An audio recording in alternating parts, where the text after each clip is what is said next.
Elections ముందు అఫెన్సివ్గా వెళ్ళే వాళ్ళని డిఫెన్స్లో పడేయటం అన్నటువంటిది ఒక స్ట్రాటజీ.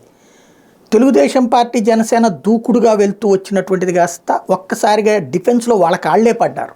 24 సీట్లు తెలుగుదేశం ఇది జనసేనకి ఇవ్వటం, అది గౌరవప్రదమైన స్థానాలు కాదని వాళ్ళు భావించడం, దీంతో ఒక్కసారిగా సైకలాజికల్గా ఒక డిఫెన్స్లో పడింది తెలుగుదేశం పార్టీ జనసేన. అయితే వాళ్ళకి పవర్ఫుల్ మీడియా అంటుంది కాబట్టి దాని ద్వారా ఇది డైవర్ట్ చేస్తూ అసలు అక్కడ ఏ అసంతృప్తి లేదన్న కోణాన్ని ప్రొజెక్ట్ చేస్తూ ఇటు వైసీపీలో గందరగోళాలు ఉన్నాయి అన్నటువంటి కోణాన్ని ప్రొజెక్ట్ చేసుకుంటూ సాగుతోంది. అయితే సోషల్ మీడియా అయితే అట్లా ఉండదు కదా. ఈనాడు, ఆంధ్రజ్యోతి, సాక్షిలాగా సోషల్ మీడియా ఉండదు కదా. ఎవరి వాదన వాళ్ళకు ఉంటుంది.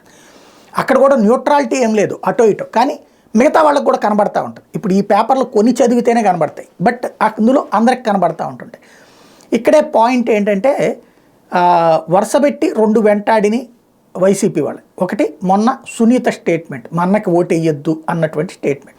ఇప్పుడు తాజాగా ప్రశాంత్ కిషోర్ హైదరాబాద్లో మాట్లాడినటువంటి మాట, ఏదైతే డబ్బులు ఇస్తూ కూర్చుంటే సరిపోతుందా, ఉద్యోగాల గురించి యువత ఆలోచిస్తారు, ఇది పెద్ద దెబ్బ పడబోతోంది, భారీ ఓటమి చెందబోతుందంట. ఈ రెండిటి మీదన ఒక్కసారిగా ఇప్పుడు వైసీపీ డిఫెన్స్లో పడింది. ఈ డిఫెన్స్లో పడ్డటువంటి వాళ్ళు అఫెన్సివ్ స్టేట్మెంట్స్, ఓ పక్కన నాయకులందరూ రంగంలోకి దిగేసి మొన్న సునీతను తిట్టిపోశారు, ఇప్పుడు తాజాగా పీకేని తిట్టిపోస్తున్నారు.